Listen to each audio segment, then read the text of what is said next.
Is there some general things that are really powerful in terms of, you said nation, religion, those are groups. Yeah. Can you group people nicely in helping you understand human nature? So group them into nations based on their citizenry. That's geography, right? The geographic location of your birth or your long-term residence, or maybe religious belief, what religion you have believed over time. Is there groups like that? And then race. Is that useful? What are the pros and cons of looking at outcomes based on these kinds of groups, race in particular? I think they're pros and I think they're cons. I mean, I am myself, Glenn Loury, who sits before you right now, a Black American, an African American. I quote unquote, I identify as, that's the way they talk about it nowadays. I identify as a Black American. My skin is brown. My hair is coarse. My nose is broad relative to the way other people's noses look. My lips are thicker. That's a consequence of my ancestral descent from the human population resident in the African continent in millennia past. My race. Here in the United States, we have various quote unquote races defined crudely in the way that I just tried to define myself. You could say, and I think there is a very powerful argument, that these are superficial differences. I mean, really? Why should it matter that your eye color or your hair color or the shape of the bones in your face or the color, the tone of your skin, the amount of melanin, how it is that you react to ultraviolet radiation in terms of your skin? What is that to be the basis of anything? I mean, that's arbitrary. That's not meaningful. Could there really be meaning in these superficial differences among human beings? Isn't that a archaic or barbaric way of thinking about ourselves, to look at each other's skin color or hair texture and then to decide, oh, that's a Black or that's a white or that's a Latin or that's an Asian or that's a whatever? That's something that we should outgrow, a person might say.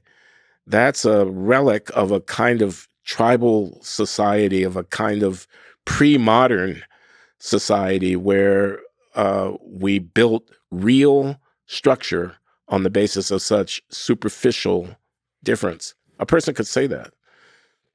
On the other hand, I am a Black American. I mean, that's part of my identity. That's part of my heritage. It's part of the stories that I tell myself about who my people are.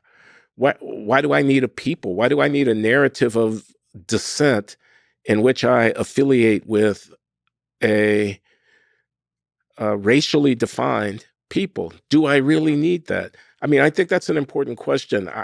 In fact, this is a confession, think of myself as Black. I could think of myself as simply human. I could not identify specifically as Black. I could say, my eyes are brown too. So what? I'm a brown eye. I mean, I'm going to invent a group based on my eye color. I weigh 290 pounds. I'm going to have a body size group. I'm a plus 200, and that's quote who I am, close quote. I don't do that. I came from Chicago. Yes, I do have a certain sense of affinity with my hometown. I'm a Chicago-born person, but frankly, I haven't lived in Chicago since 1979. That's a long time. I wear my Chicago origins very, very lightly. I would not go to war with someone from Cleveland or St. Louis and fight to the death with that St. Louis person or that Cleveland person based upon the fact that we come from different cities. And you have even abandoned in your heart the Chicago Bulls. There's some Chicago that's still in me, I suppose, but it's not very deep. It's not, quote, who I am anymore. And I'm wondering, I'm trying to pose a question of why is it that being a descendant of African slaves should be who I am? So there's some answers. One answer is people will look at me and deal with me differently based upon what they see.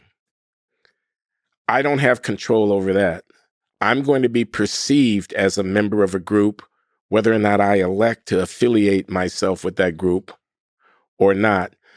Therefore, I need to be mindful of the fact that regardless of what my internal orientation is, the world will perceive me in a particular way and will perceive me differently based upon the color of my skin. So a police officer who stops me at 2 o'clock in the morning because my tail light is out and asks me for my automobile registration, and I reach quickly to the glove compartment to get my registration, and the police officer says, "Show me your hands," and I don't quite hear what he says, or I ignore what he says as I'm getting my document out of my glove compartment, but the police officer thinks because I have not responded to his demand to show my hands that I might be reaching for a weapon.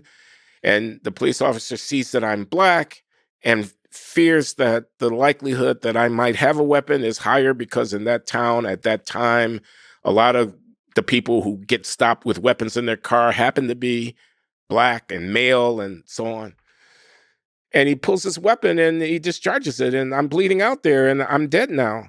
And all of that is a possibility that's very real and is based upon the color of my skin. And therefore, when he stops me, I keep my hands on the steering wheel and I don't go to the glove compartment. And I'm fearful of the fact that he might mistake me for a criminal, etc. Or I walk into a high-end store, clothing store. I see you're nicely dressed there, Lex. I'm not, but that's okay. I do have some good clothes at home. I just didn't wear them here today. Yeah. But you know what I mean. And the clothing, the salesman in the clothing store either treats me like an old friend and is warm and welcoming and what can I do for you, sir? And let me show you this and that. And what are you looking for? And what, because he thinks I'm going to spend $1,000 there that day and he's going to get a 5% commission or whatever it is. And he either does that or he ignores me and looks at me with suspicion and thinks I might be trying to shoplift something, or thinks I'm only going to spend $50 and not $500, and therefore I'm not worth his time. And I'm aware of the fact that when I go into the clothing store, especially the high-end places where I can buy a good suit or, buy some really good dress shirts or slacks that fit me well and so on, I'm aware of the fact that I may not be taken seriously by the salesman based upon the fact that he's looking at me and he sees a Black person. And therefore, I dress up before I go out to buy clothes to get, because I want to present myself as not someone who's just walked in off the street, but as one of those Black people who is really prepared to spend some money in the store so that I can be treated with respect. And I have to carry the burden, such as it is, of knowing that I need to earn the being taken seriously by overcoming the suppositions that people may have about me based upon the color of my skin, something like that. Or I ask myself, what am I going to teach my children about who they are and where they come from? What stories am I going to tell them about their ancestors? Who are their ancestors? Every African American has European ancestors. Every Black person in the United States of America, I think that I can say that almost without exception. We could go to 23andMe and look at the DNA. They have European ancestors. They're not purely African. That's a fact, and that's a consequence of the experience of African-descended people because it's a mixed population. My name is Loury, spelled Loury, but pronounced as if it were Lowery.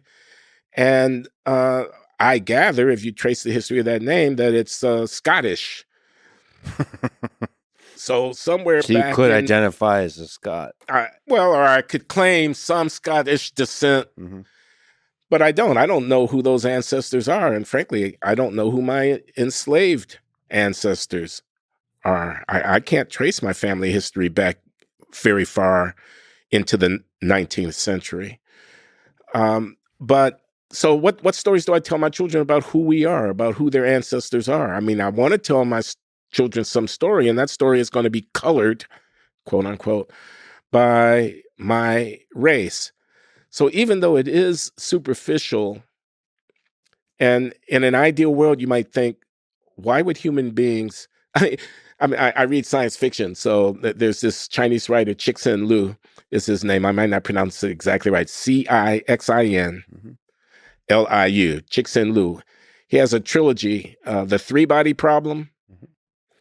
The That's Dark great. Forest, and Death's End. Those are the three books of Cixin Liu's trilogy about how Trisolaris, which is another star system within a few light years of the solar system, and Earth get into a conflict. And when the Trisolarans come down to dominate Earth, suddenly all of these differences between the Chinese and the North Americans and the Europeans and the Africans and the South Asians become kind of insignificant because, after all, the Trisolarans, with their advanced civilization, whose star system is dying, have their eyes on the solar system, which has a planet the third rock from the sun that is pretty habitable. And, the difference between us become pretty insignificant. So we shouldn't need for an invasion by extraterrestrial beings to have to happen before we would recognize the common humanity that we all share, that is profound and is deep. We all descend, in effect, from the same ancestral population of Homo sapiens who walked out of East Africa eons ago and have survived amongst all of the different possible, variations of species and whatnot of humanoid population. The Homo sapiens have flourished, the others have died out. And here we are, and we can just look at the genetic endowments that characterize our biological essence, and we can see that we are all, quote unquote, the same beneath the skin, and yet we end up freighting so much weight onto these superficial differences. So I can see both sides of the issue, is what I'm saying. I can see the argument race is an irrelevancy, because at the end of the day, deep down, it is. But I can also see the argument that I hold on to racial identity because, A, my racial presentation colors how other people deal with me, but B, because everybody needs a story. Mm-hmm.